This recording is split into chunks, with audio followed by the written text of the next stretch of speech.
It's Wednesday. Let's chat. Let's chat about a full life. What does it mean to you? Most of us want a life rich in experiences, to go out there and discover the world, discover people and cultures, discover ourselves in the processes, I suppose. Then there are the determined ones keen on breaking new ground, amassing a wealth of riches and knowledge. And there are others more content to live quiet lives, raising a family, holding down a steady job. People fall into many categories in between these extremes, I guess. Now, would you rather a short life, but a rich one, or a long, some may say boring, existence? Now, I live by a set of three words when it comes to life. It's about health, it's about wealth, and it's about happiness. Health, emotional, mental, and spiritual.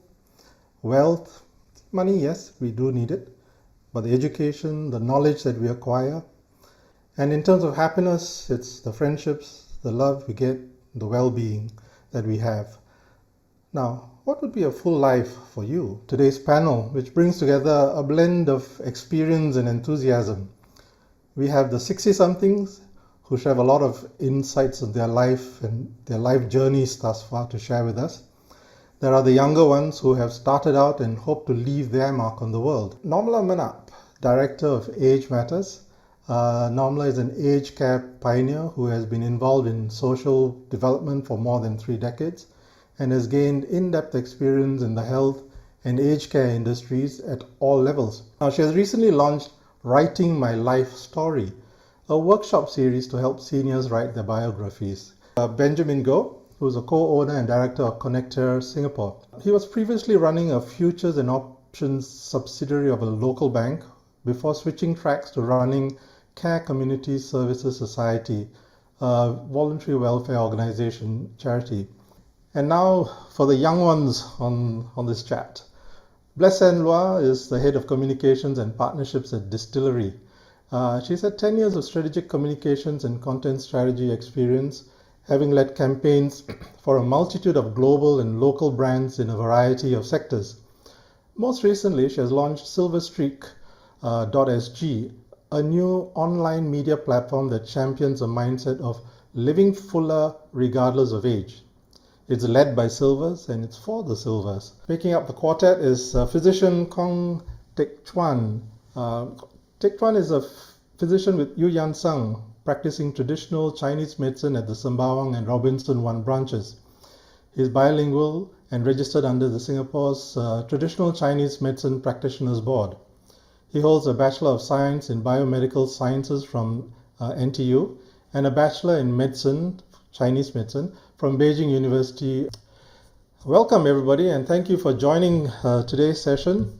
I think a full life doesn't matter what your age is. How full a life have you been living up to now? So, can I ask each of you, are you satisfied with the life you've lived thus far? Let's start with Normala.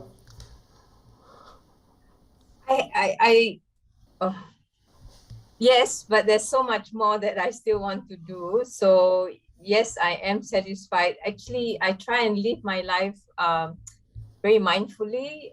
So, when my kids were young and I was raising them as a single mom, I make sure that, that I'm fully present for them, no matter that I have to juggle a job. So right now, I've made the conscious decision last year to step back from a formal employment and go into, for me, brave new world, because, I'm not a marketer, so I've started my own business. So, as part of that is, having to market and all that. So that's what I wanted to do. So I've done that, but there's so much more that I want to do. And eventually I want to set up my own restaurant, because I want to be a chef at the end of my, I won't call it a work life, but and even my past life, I wouldn't necessarily call it work life, because I've always pursued things that I love.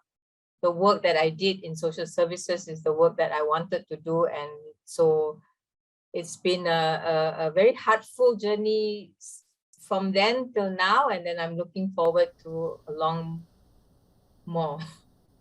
Okay, wow. Hearing all that is already making me tired. Benjamin, how about yourself? Are you satisfied with the life you've lived thus far? I think I'm happy where I am. I'm happy with my choices. Although I think my choices were not perfect. I think in my early days, I spent 20 years in the financial markets. I had a young family. I have 4 kids, as you mentioned earlier. I have 4 children, and providing for the family was something that I felt I needed to do. And then the next stage of my life, I felt that I need more meaning to it. So I went into charity work, volunteer work, and I find it very fulfilling. There's a purpose in what I do.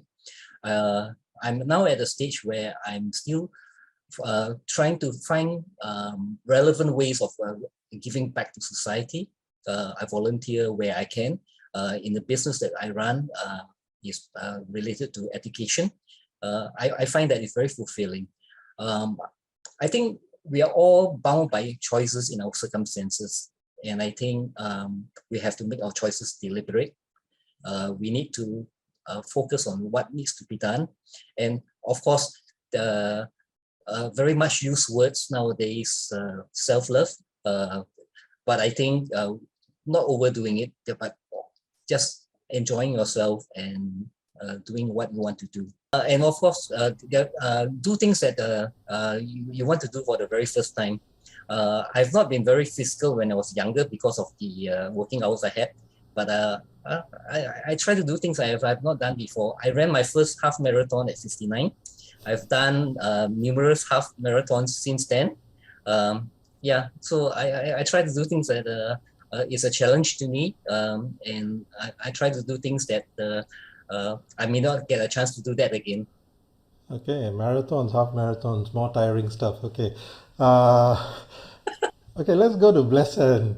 Blessann, you've just started your journey in many respects, I guess. So, what to you is a full life? As full as can be. Been kept really busy. I have a 4-year-old, and I think in a lot of aspects, I'm pretty much still I think a teenager. I think as you grow older, your bucket list of whether it's experiences, places to go, things you want to achieve and accomplish for yourself, I think it just gets longer. And that's really good, because to me, I mean, that's inspirational in every aspect. I think in today's post-COVID, before COVID, but just increasingly cluttered world, I think what I really like what Normala talked about, which was like the sense of mindfulness. I think this generation, my generation, in that sense, has very different priorities, go through very different times, right? The stress and the pressures are a lot more intense, and different kind of intense, obviously. But I really like the idea of mindfulness and being able to find pockets of time to slow down and really sort of think through stuff. So I think there are a lot of stuff, I think, at this stage, and I'm sure everyone's sort of gone through it, but really looking at growth, not just outward growth, but inward growth. I think that's something consciously that we've got to stop and pause and kind of do once in a while. But yeah, that's where I am. Okay, and you've got SilverStreak as well, which, are you preparing for old age by doing something like SilverStreak? I like to tell my contributors, and as part of the job, really, or part of the work, not really just the job, but the work is an extension of what my own beliefs are.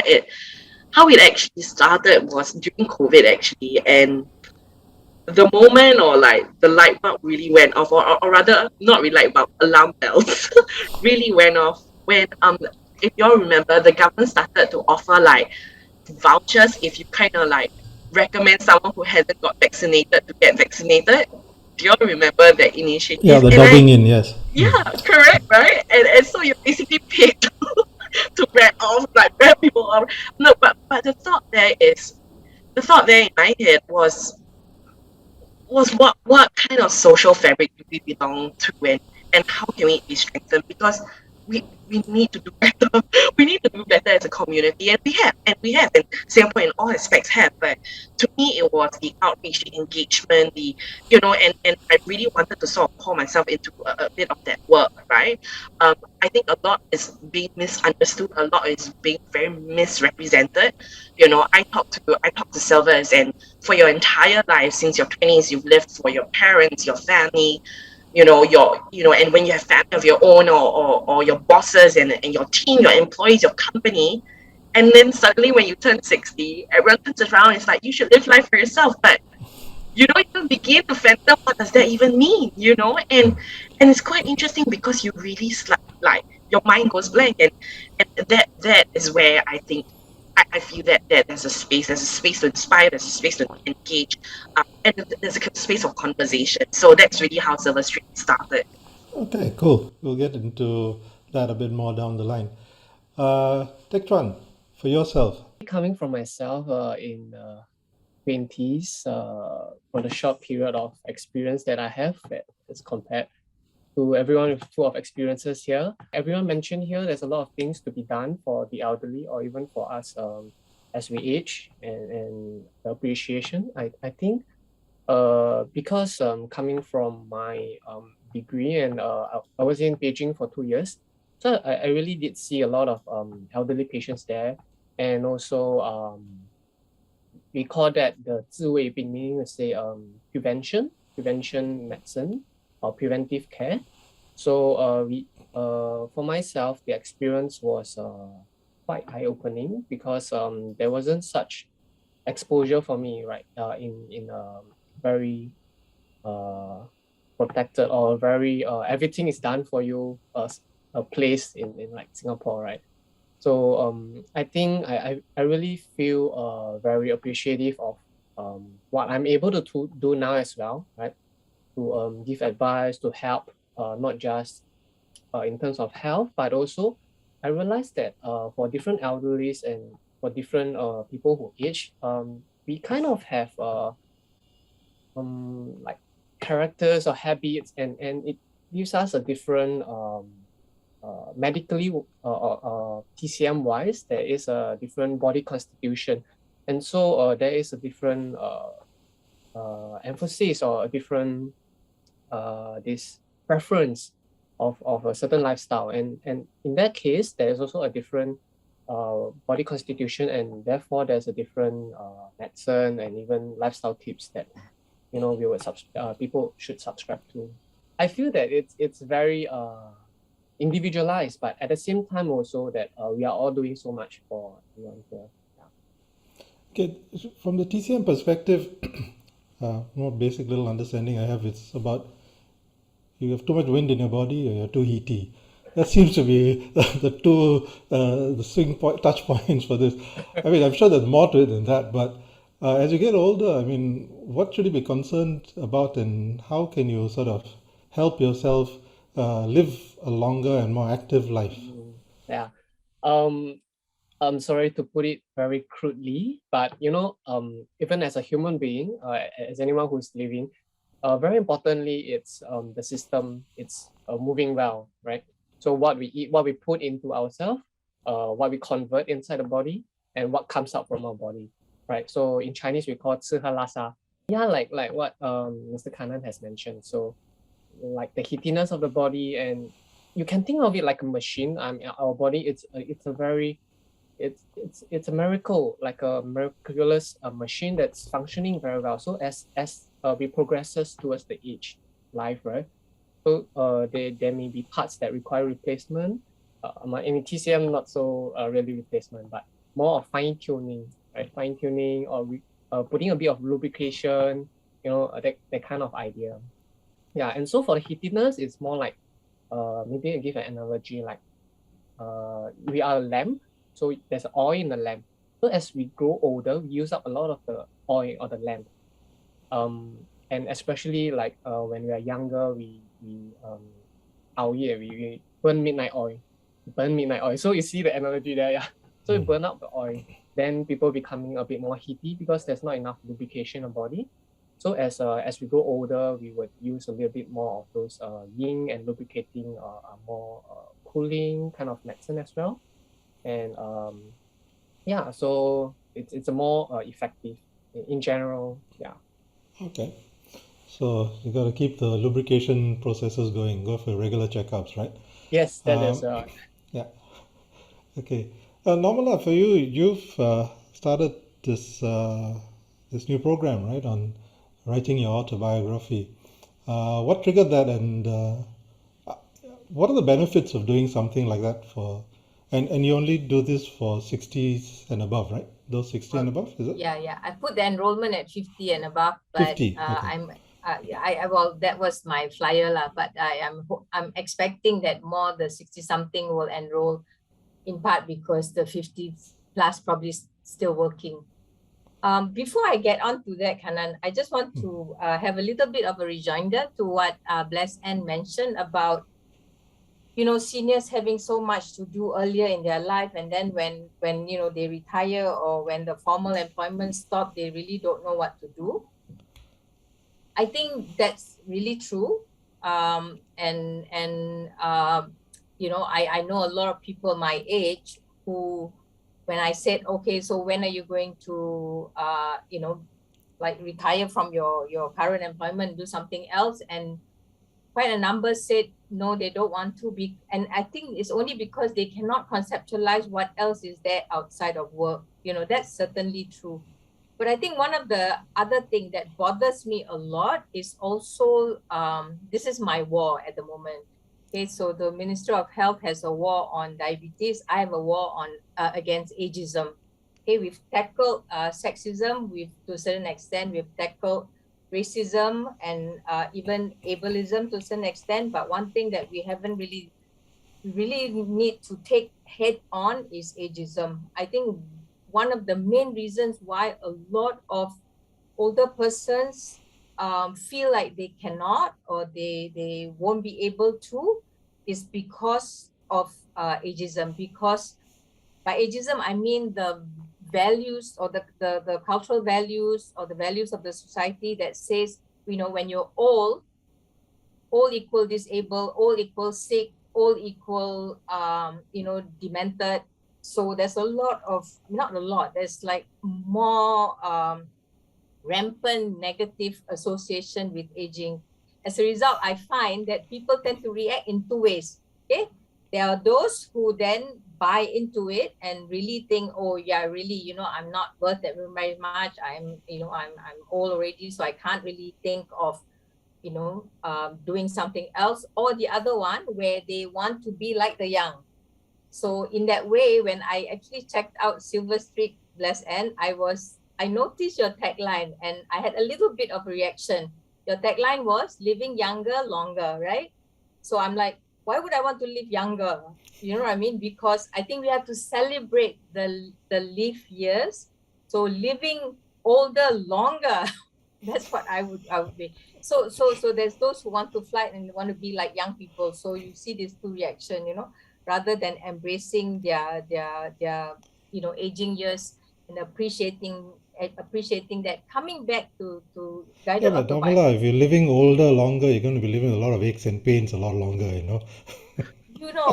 You see, this is where technology and science come in. You see, that's to me the wonder of living in the current age, right? Like I know that I'm an avid mountain trail rider. I still go into Bukit Timah Trail and shock the young guys, right? Every time I take off my helmet, but not because I want to shock them, but because it's something that I've always done and I will continue to do. As soon as my and I'm sure Chuan will agree with me. As soon as my knee can't work, I'm gonna get the prosthetics, because that's what technology is supposed. So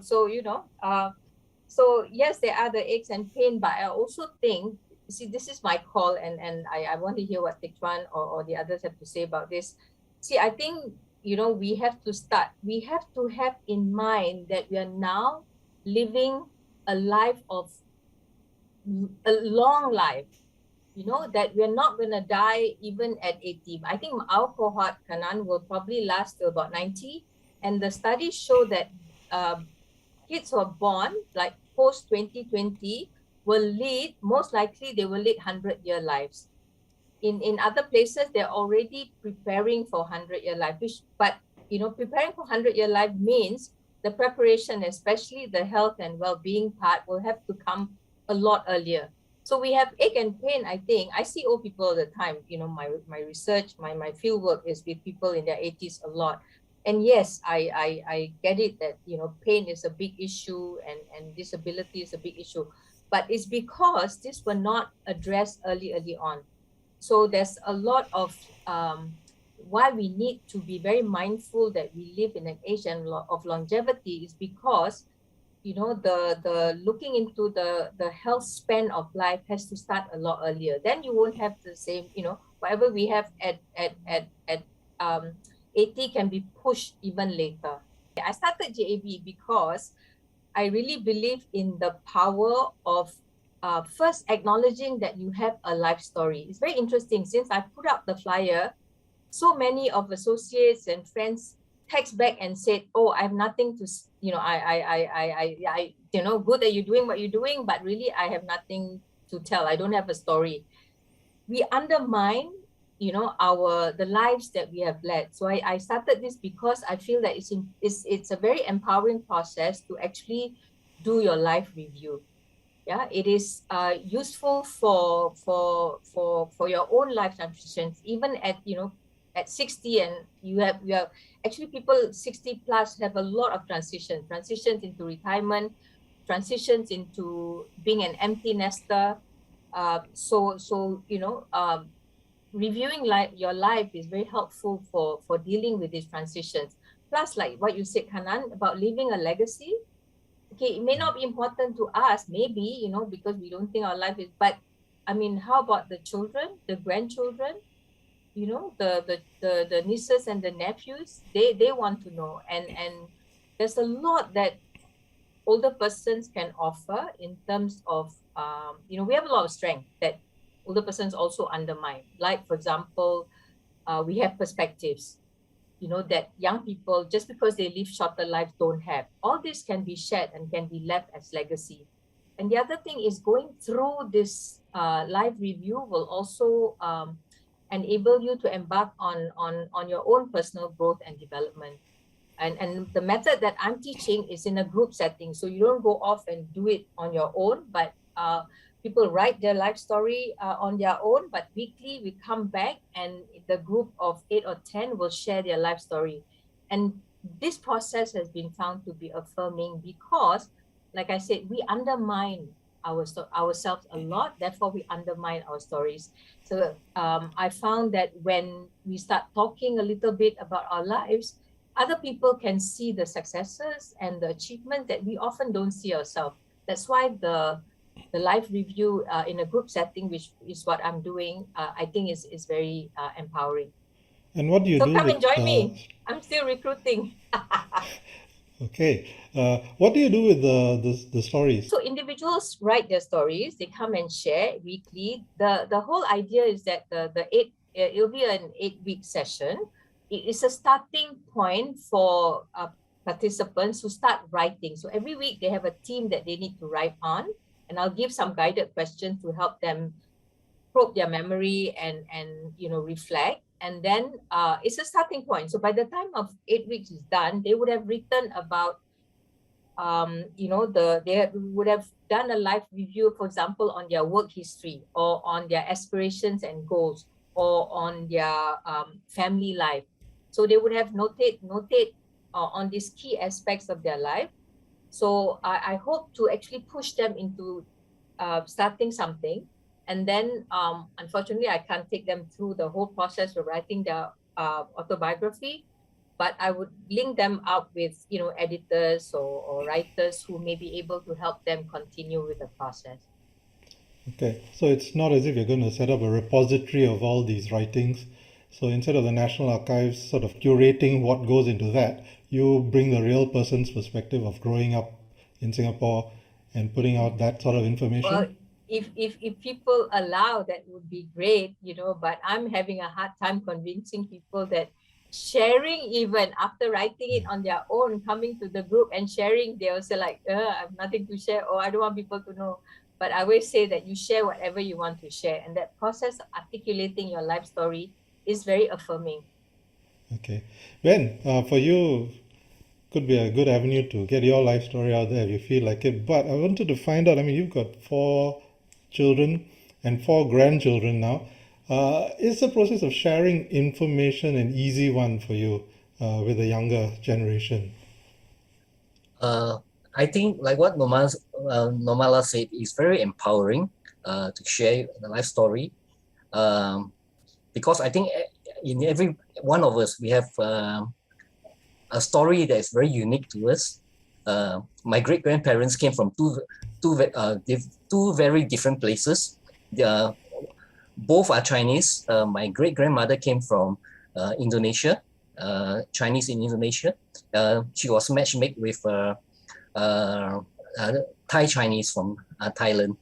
So it was quite amazing that this young couple and my great grandma and her sister, they were both matchmade, and they were both settled in different places. One in Penang, and one couple in Penang, and one couple in Singapore.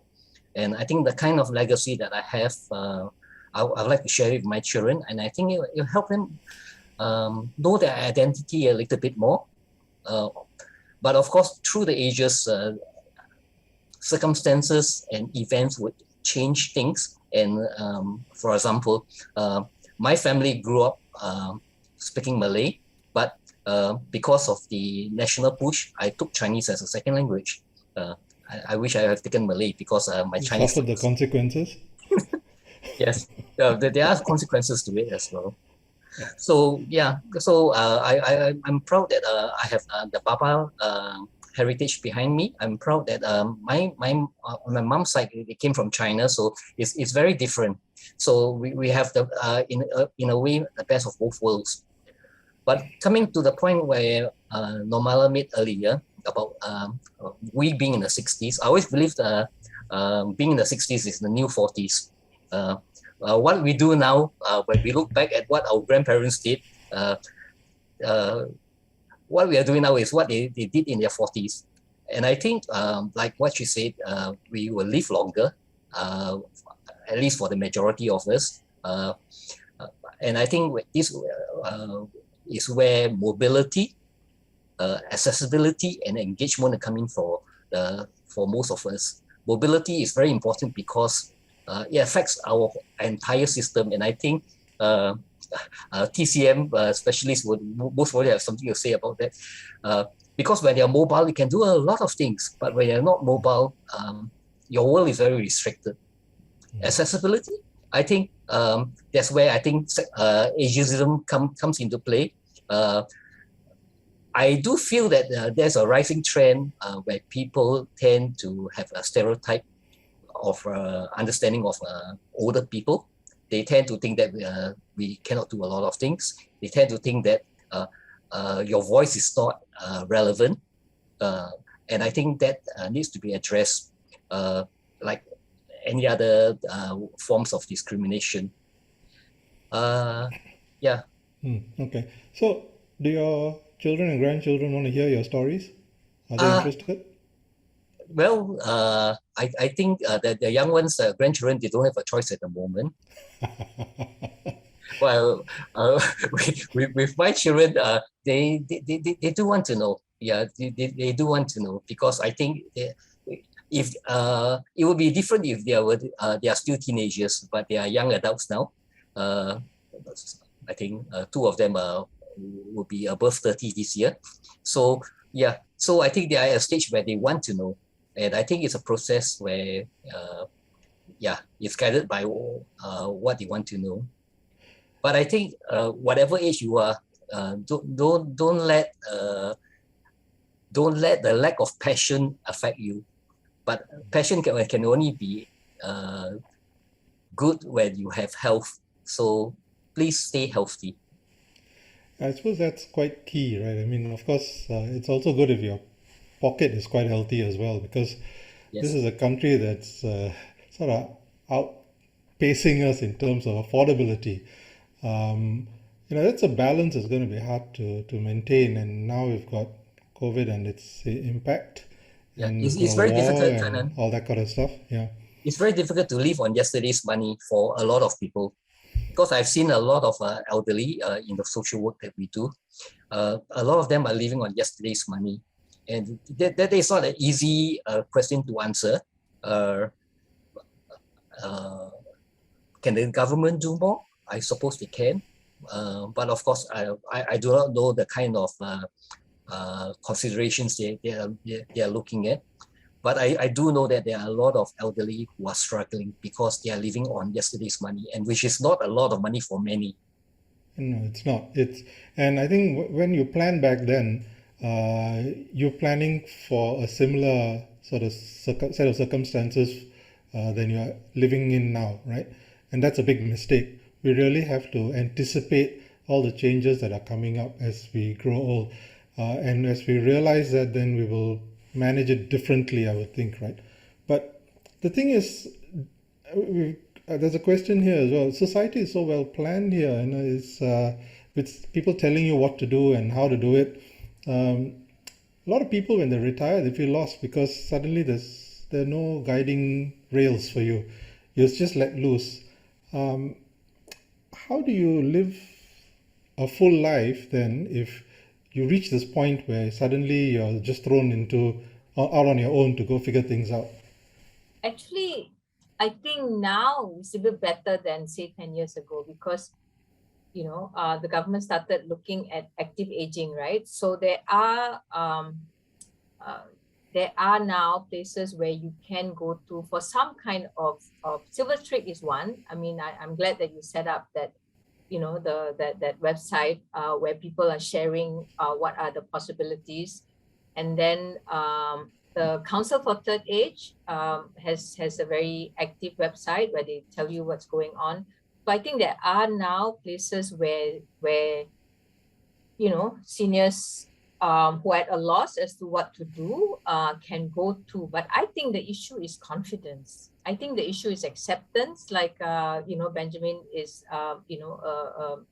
hinting at. The issue is acceptance. The issue is acceptance on the part of others, and then also confidence and self-esteem in terms of the elder going out there. So that's why I think it's important. Initiative like SilverStreak and whatever that Council for Third Age doing is very important, and then we need more of this kind of initiative where NTUC Young at Heart also, except that I hate this young tagline, You want to be your age, right? Yeah, I want to be my age. I want to celebrate my age. Like everybody's telling you, see, that's the thing, if everybody's telling you got to be young, then you think something is wrong with me, right? Or that I got to be young to feel that I'm worth. Anyway, yeah, there are some avenues now, but I think we need more. And basically we need the whole society to embrace and value elders. So then they feel that they have something that they can contribute, that life is not finished just because you stop working. You probably measure out your journey as well, right? If you know your lifespan is going to be 80 or 100, you would manage things a bit better maybe, because you might not go out and kill yourself in the first 50 years of your life and then find, I'm not of much use to anybody, not even myself after that, right? Yeah, this is exactly what I'm telling my friends who think that they're going to work until whenever. I said in my field, right? Okay, I keep telling them, I'm a gerontologist. If I don't know this, then who does, right? Frailty, okay, listen, everybody, audience. This is science, this is not me. Frailty, generally, the science says, sets in at about 75. So, like me, I'm still working. I'm hoping another year and a half or max 65, I have to stop. I need the money, like Benjamin said, cannot tap on the saving because you know that you're going to last until 90, right? At least, let's say. So then if you even if you retire at 60, you have basically about 15 good years to do the things that you want to do. So you can't really push it too long. I'm not saying that by past 75 you can't do anything, but reality is at the current state of health in the general population, not just Singapore but elsewhere in the world, about 75, the pain starts coming, the issue with functions, mobility that Benjamin talked about starts coming, so then, you do want to kind of have these years where, you can get to whatever dreams that you have. So is there any point in living that kind of a life? You're just existing, not of much use to yourself, not happy with yourself. Is there any point in carrying on living that way? I think if you work with people who are terminally ill, you'll see that majority of the patients would have a desire to live on. So if you ask me whether there's any sense, just being alive, I think is something that is very valuable to most people, and I think that yes, a lot of us would have challenges, but I think the whole meaning of life itself, being able to exist, being to wake up and look at your loved ones means a lot to a lot of people. Of course, I know that every situation is very different, but I think as we move on in years, I think isolation is one of the main challenge for many people moving into their golden years. And I think like one of what a good friend used to tell me, you have to have different groups of friends for your different passions. This friend hopes to retire by 70. And when we retire at 70, he wants to, he knows that he cannot golf 7 days a week. So most probably he'll have a group of friends where he can golf with. He likes to do deep sea fishing. Most probably he'll do fishing for once or twice a week. He plays mahjong, so he'll spend time with his friends playing mahjong. And of course, there's a group that he likes to hang out to eat. So yeah, makes friends. So there's fear of death, right? Mainly for people wanting to live on more than anything else, I would think. Yeah. Right. Teck, for you, I'm sure you see in a lot of older patients, and when you were in China as well, the older patients that you saw there, there's this desire to live. Are they willing to then accept that they've got to do certain things to make themselves more useful and to themselves as they get older? Is that something that you face? Actually, maybe I'll start off with continuing what Normala and Benjamin has mentioned, and also what Blessann has mentioned regarding. I kind of see where this I wouldn't say it's clashing ideas. That the elderlies are living at the moment of the elderlies and not needing to be a younger elderly, right? So, but at the same time, I think it's also the concept. I think both of them doesn't clash, kind of. I mean, coming from my perspective, like Western medicine and TCM, they are not clashing actually, right? So I think the idea is to age gracefully, right? So you still enjoy the aging part, but at the same time, you are not being. There may still be like restrictions and. Your body will still, age like how any machines or how any normal functioning organs would after many years of usage, right? So this part about this maintenance and this in TCM, I would say because in the geriatric studies, in our first few books of the TCM, it's from 60 years old, the start of the heart meridian or the heart 心气 that starts getting older, and that's why people start feeling upset or depressed, and then or feel like more sleepy. And then 70 years old, the digestion and all this, the skin starts to sag, and then 80 years old, the lung qi and all this. So there are a lot of quotes and medical sense. But what I'm trying to say is that since they mention all this, they also have a solution for that, right? And also like what a lot of panelists have been saying here. So there are a lot of advances as well right now. So I think there's also people having hope, right? Having this that we are not living just for the sake of living, right? Especially when we are getting to an older age. Yeah. So I think and also in TCM, we also it's very important that it's not just by medicine. So there's also lifestyle changes. There's also the positive thinking, right? So like when someone is more happy or more living a meaningful life, they actually doesn't look at age. Maybe I should say that, yeah. And okay. also aging gracefully. Yeah. Just building on to that, Teck, Chuan, if I may, it's quite interesting. I mean, something to share as well. I think in some of my research work, there's something called the telomere effect, and if any of the panelists have heard of it, it's the sense basically when you're always going to a new place, time seemingly takes much longer than when you come back and it's like, how come it's so quick, and the idea is that if I'm sort of interpreting this correctly, the idea is that the brain stores time a little bit differently, and so what happens is that you have a bit more sleepy, or it gives you a bit more space when you're actually registering new experiences, things that you've never done before. And really, I think through the conversation and all that, and through all the people and the servers that I talk about, it's really being able to find a happy place, right? Whether it's golfing or mahjong or deep sea fishing or being with your grandkids, right? But I do think it reaches a moment of groundedness where there is simply a sense of agelessness, of timelessness, and really there's no point going through, do we feel much younger? Do we feel, because that really isn't the point, is it? It's really a mindset. And building onto, I think, what we talked about just now, I think, and I sent this quote over to Kanan, and I really resonate with it, which is like, while science have addressed age as a health and physical sort of issue, we've not started to address age as a mindset. And really, what if we saw age just as a mindset?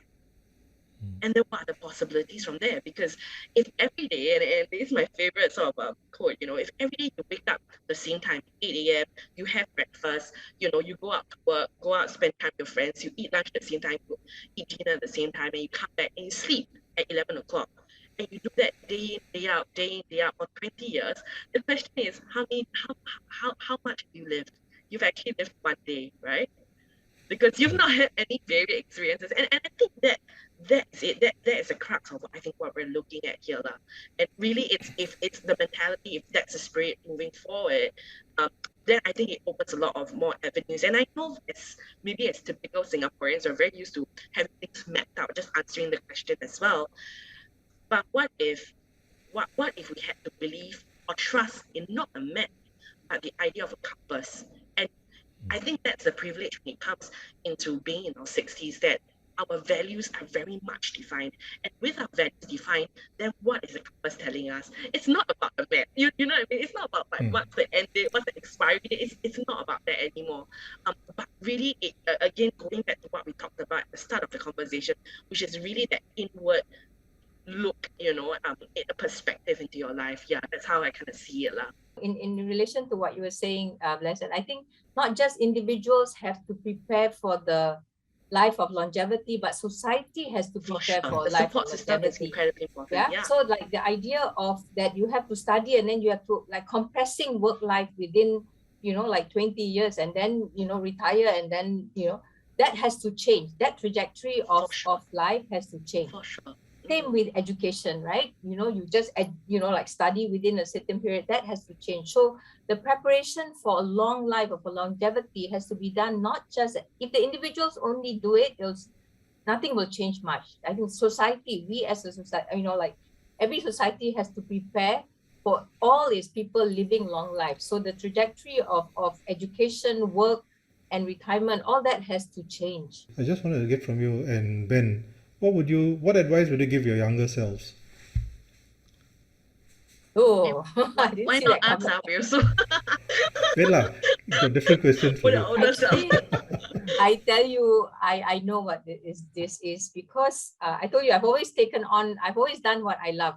But this I've always said, this is my joke to my friends, but it's kind of not a joke. I said, I was a love junkie. I said I'm a reformed love junkie.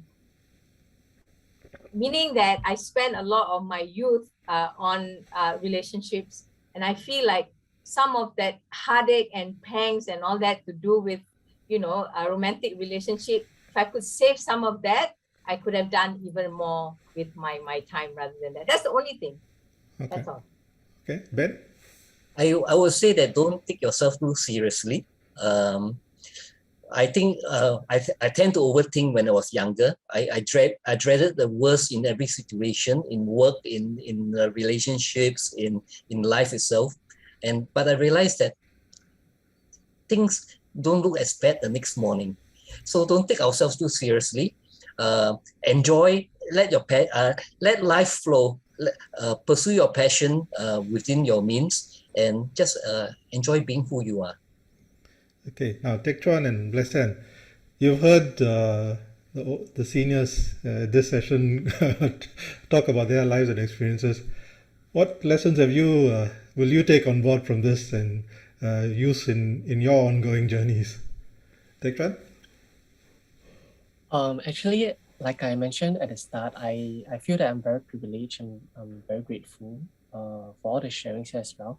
And personally, I think because coming from TCM or from a medicine practice, we do really require the experience of our older and really experts in the field who actually are many years in the practice, right?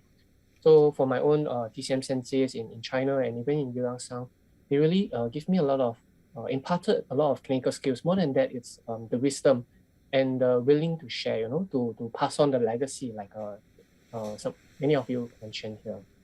Yeah, so I think it's to take on, like everyone mentioned here, like with an open heart, right? And learning every day, right? Yeah. Okay, Blessann? Okay.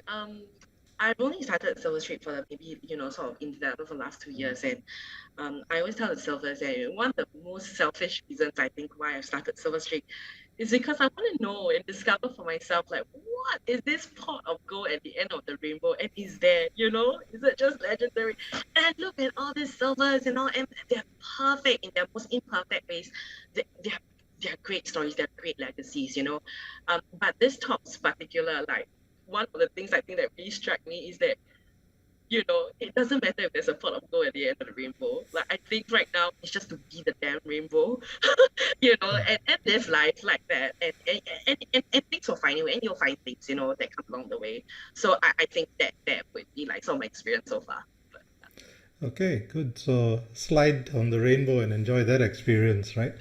And meanwhile, the chat's been quite busy about expiry dates on people and dementia. And look, this has been one of these sessions where there's a lot to cover, and 45 minutes just doesn't do it enough justice. But that's a format that I've put together. So, but Ben, Teck, Chuan, Normala, and Blessann, thank you for all that you've said about your own experiences. I think kind of key in all of this is, don't lose your sense of self, don't lose your spirit. Be happy where you can, and there's a lot of things going out there. If you're fortunate to have a life partner that is in the journey with you, or children that run alongside you for all of that, wonderful. But even if you're on your own, there's so many ways in which you can absorb things, still learn, carry on, laugh, enjoy life, right? And see where it all comes to at the end of the day. Once again, thank you to everybody, and thank you for the very lively ongoing chats still going on. And take up Normala's offer to write your bios. I think that's great. Ben volunteering and running marathons. If you need somebody to run along with you, let them know. Don't ask me. My knees won't hold out for 100 meters even. And Blessann, SilverStreak. Wonderful stuff. Great to have that opportunity. And Teck, Chuan, of course, keeping us all together, right, with all your TCM and everything else. Wonderful panelists. Thank you so much.